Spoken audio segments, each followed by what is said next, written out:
नमस्कार, आप सुन रहे हैं ये पुस्तक बक ब्लू पर।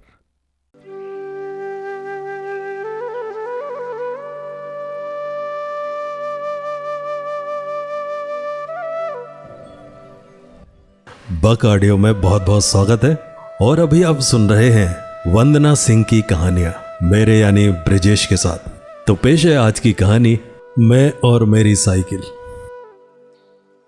ये कहानी है एक ऐसे लड़के की जिसको अपनी साइकिल से बहुत ज़्यादा प्यार है। बिहार के कैमूर ज़िले में रहने वाला मनीष एक ब्राह्मण परिवार में अपनी 2 बड़ी बहनों एवं माता पिता के साथ बरौला गांव में रहता है।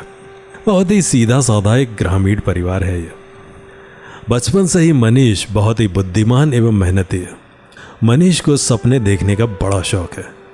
वो बहुत बड़े बड़े सपने देखता रहता है, जैसे वो बड़ा होकर एक बहुत बड़ा बिजनेसमैन बनेगा और गांव के उसके जितने भी मित्र हैं सबको अपनी बड़ी सी कंपनी में नौकरी देगा। रात को ठीक 9 बजे खाना खाने के बाद मनीष छत पे अपनी खटिया पर सो जाता। बस वो और उसके सपने शुरू हो जाते। पिताजी का नाम राम दिनकर जी है और माताजी का नाम श्यामो देवी है और पहली बहन का नाम ऋतु, दूसरी का नाम नीलम है।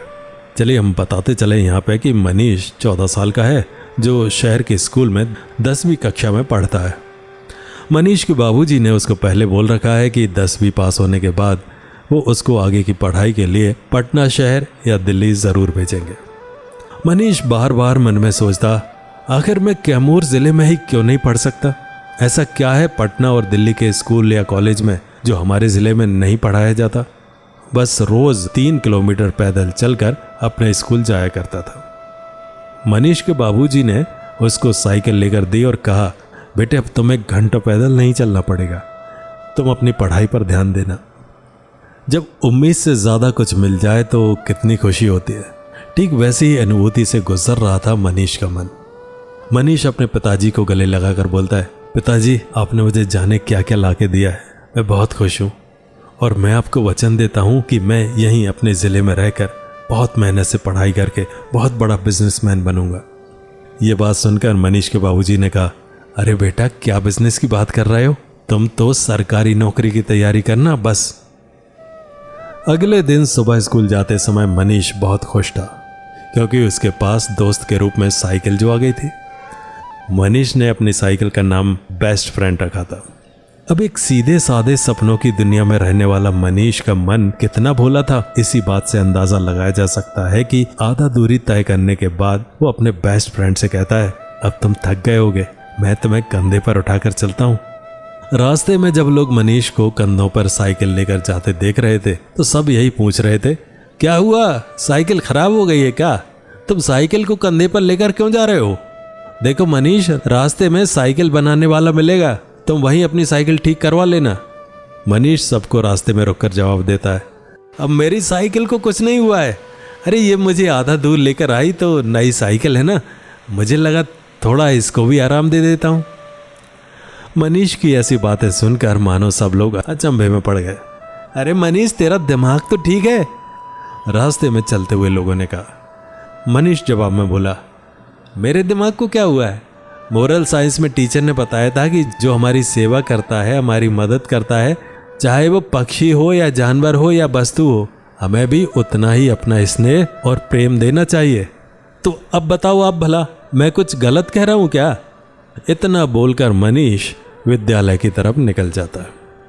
स्कूल में मनीष की क्लास टीचर से उसके बारे में लोगों ने यह कह दिया कि मनीष का मानसिक संतुलन कुछ खराब सा लगता है, क्योंकि आज वो आधे रास्ते खुद साइकिल से आया और आधे रास्ते साइकिल को कंधों पर ढोकर लाया, क्योंकि वो साइकिल को आराम देना चाहता था।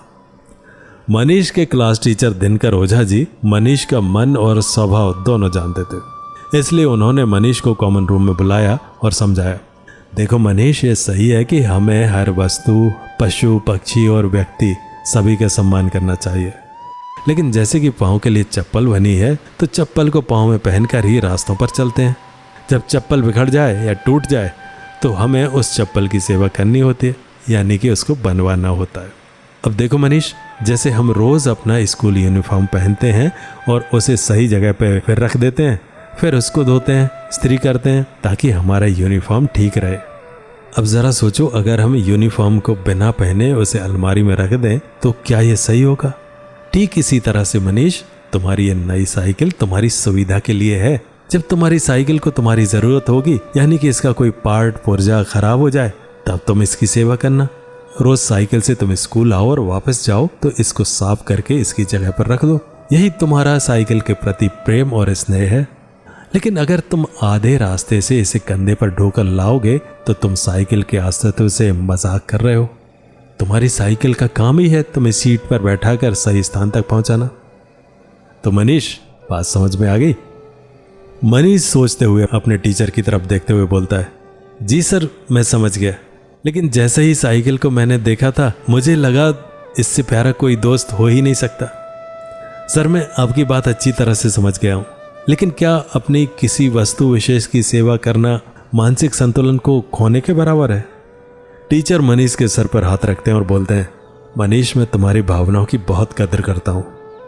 मनीष, बातों को ठीक से समझो और जो तुम्हें ठीक लगे तुम्हारा पूरा अधिकार है वही करने का। मनीष स्कूल से अपनी साइकिल पर घर वापस आ जाता है। साइकिल को साफ करके एक कपड़े से ढककर घर के आंगन में रख देता है। रात्रि भोजन के बाद मनीष अपने पिताजी से पूछता है, पिताजी, क्या मैं अपनी साइकिल का नाम रख सकता हूँ? मनीष को उसके पिताजी ने जवाब दिया, हाँ, क्यों नहीं, ज़रूर रख सकते हो। मैंने भी अपनी साइकिल का नाम रखा था जब मैं स्कूल में पढ़ता था। उसका नाम था तुला। मनीष की आंखें चमक जाती हैं खुशी से। ठीक है पिताजी, मैंने अभी अपनी साइकिल का नाम सोच लिया है, मास्टर पिंटू। अगले दिन सुबह सुबह मनीष अपनी साइकिल से बोलता है, मास्टर पिंटू, चलो अब स्कूल चलते हैं। मनीष रास्ते में अपनी साइकिल से बात करते हुए जाता है, देखो, मैं तुम्हें अपने कंधे पर नहीं ले जा रहा हूँ, क्योंकि तुम्हारा तो काम ही यही है ना। हाँ, जब घर जाएंगे तब मैं तुम्हारी सेवा करूँगा। ठीक है मास्टर पिंटू। मनीष जैसे ही अपने स्कूल पहुंचता है, स्कूल के कई छात्र छात्राएं एवं उसके मित्र भी उसका मजाक बनाते हैं। अरे मनीष, आज साइकिल को कंधे पर ढोकर नहीं लाया? चारों तरफ हाँ हाँ हंसने की आवाजें गूंजने लगी। मनीष उस समय तो चुप रहता है, लेकिन प्रिंसिपल रूम की तरफ बढ़ते हुए मन ही मन सोचता है, मैं आज प्रिंसिपल से ये रिक्वेस्ट करूंगा कि वो मुझे असेंबली में 5 मिनट का अवसर दें, ताकि मैं अपनी बात छात्र छात्राओं के बीच रख सकूं। प्रिंसिपल के केबिन में मनीष बोलते हुए, प्रिंसिपल मैम, मैं आपसे एक रिक्वेस्ट करने आया हूँ। फिर मनीष अपनी साइकिल मास्टर पिंटू की पूरी बात बता देता है। प्रिंसिपल साहब के चेहरे पर मुस्कान छा जाती है और वे कहती हैं, okay Manish, so you want to explain about your feelings as well as bonding towards your bicycle. Manish, जी मैडम, बिल्कुल सही कहा आपने। अगले दिन सुबह स्कूल में मनीष को असेंबली में कुल 5 मिनट का समय निर्धारित किया जाता है। मनीष माइक के करीब आता है और बोलता है, हेलो फ्रेंड्स, मैं आप सभी से कुछ बात करना चाहता हूँ। कल तो आप सब ने मिलकर मुझे मानसिक रोगी का पेशेंट ही बना डाला था, लेकिन एक बात बताओ, क्या अपनी किसी प्यारी वस्तु से, सामान से प्यार करना, रिस्पेक्ट देना गलत है? असल में मैं आप लोगों को बताना चाहता हूँ कि मुझे मेरी साइकिल से बहुत ज़्यादा प्यार है, तो उसको लेकर मैं थोड़ा भावुक हो गया और बस मुझे लगा कि मैं भी उसे थोड़ा आराम दे दूँ, इसलिए अपने कंधों पर ढोकर स्कूल तक लेकर आया।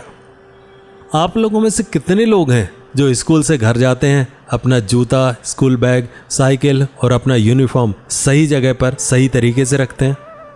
मैं जानता हूँ आप सभी में से बहुत से लोग होंगे जो अपनी चीज़ों को घर पहुँचते ही इधर उधर फेंक देते होंगे, लेकिन ज़रा सोचिए, देखिए, क्या ये सही है? और जो लड़का अपनी चीज़ों से बेहद प्यार करता है, उसकी देखरेख करता है, उसको संभाल कर रखता है, तो क्या वो पागल है? फ्रेंड्स, मैं आप सभी को अपने बेस्ट फ्रेंड से मिलवाना चाहता हूँ। मनीष स्टेज पर अपनी साइकिल लेकर आता है और बोलता है माइक पे, hello friends, meet my best friend master Pintu. दोस्तों, मैंने अपनी साइकिल का नाम रख लिया है, तो आप जब भी मुझे इसकी देखरेख करते हुए देखें तो प्लीज़ मुझे पागल मत समझना, ये समझना कि एक दोस्त अपने दोस्त की देखरेख कर रहा है। कुछ देर के लिए तो असेंबली में सारे लोग चुप हो जाते हैं, लेकिन सबसे पहले ताली बजाती है स्कूल की प्रिंसिपल, फिर सारे टीचर्स और उसके बाद पूरा स्कूल। स्टेज पे प्रिंसिपल साहिबा आती हैं और बोलती हैं, बच्चों, जब हम किसी भी चीज को संभाल कर रखते हैं तो वो सामान हमारी उतनी ही ज्यादा समय तक सेवा कर पाता है। इस स्कूल को मनीष जैसे छात्र पर गर्व है। शाम को जब मनीष अपने घर पहुंचता है तो उसकी दोनों बहनें एवं उसके पिताजी सब मिलकर उसको बधाई देते हैं और उसकी बहनें बोलती हैं, कूल डूड, तू तो छा गया। कुछ साल बीत जाते हैं और मनीष 10वीं की परीक्षा में बैठ रहा था। इसी बीच मनीष और मास्टर पिंटू की दोस्ती और भी अटूट होती गई। मनीष आज भी अपने दोस्त मास्टर पिंटू को उतना ही प्यार करता है जितना कि वो पहले करता था। उसके पिताजी ने उससे कहा, 10वीं में फर्स्ट डिवीजन लाने पर मैं तुम्हें दूसरी साइकिल लाकर दूंगा, अब ये साइकिल पुरानी हो गई है।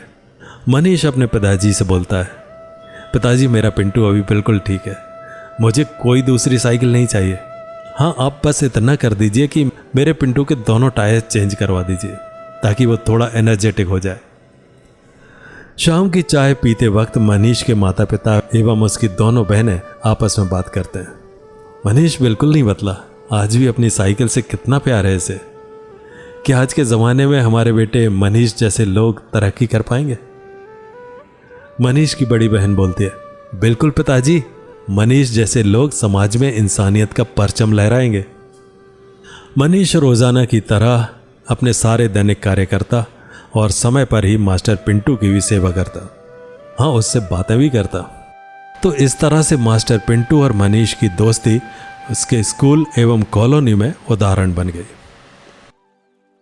इस कहानी का सारांश यही है कि हम चाहे कितनी भी कीमती से कीमती सामान खरीदें, लेकिन उन सारी चीजों की देखरेख एवं सम्मान करना हमारा ही कार्य है। यह सोच लेना कि जब एक चीज खराब होगी तो तुरंत हम दूसरी चीज मार्केट से खरीद सकते हैं, हमें लापरवाह इंसान बनने की तरफ पहला कदम होती है। तो लापरवाह नहीं बनते हैं, सम्मान देते हैं और बदले में सम्मान की आशा भी रखते हैं। जब हम किसी भी वस्तु व्यक्ति के विशेष जागरूक होंगे, अपनी जवाबदेही को समझेंगे, तभी हमारा पूरा अस्तित्व एक सही शक्ल और सूरत पा सकेगा। अभी आप सुन रहे थे ये पुस्तक बक ब्लू पर। आपको ये किताब कैसी लगी कमेंट में हमें जरूर बताएं। साथ ही स्क्रीन पर दिए गए सभी प्लेटफॉर्म्स पर हमको फॉलो करना ना भूलें। धन्यवाद।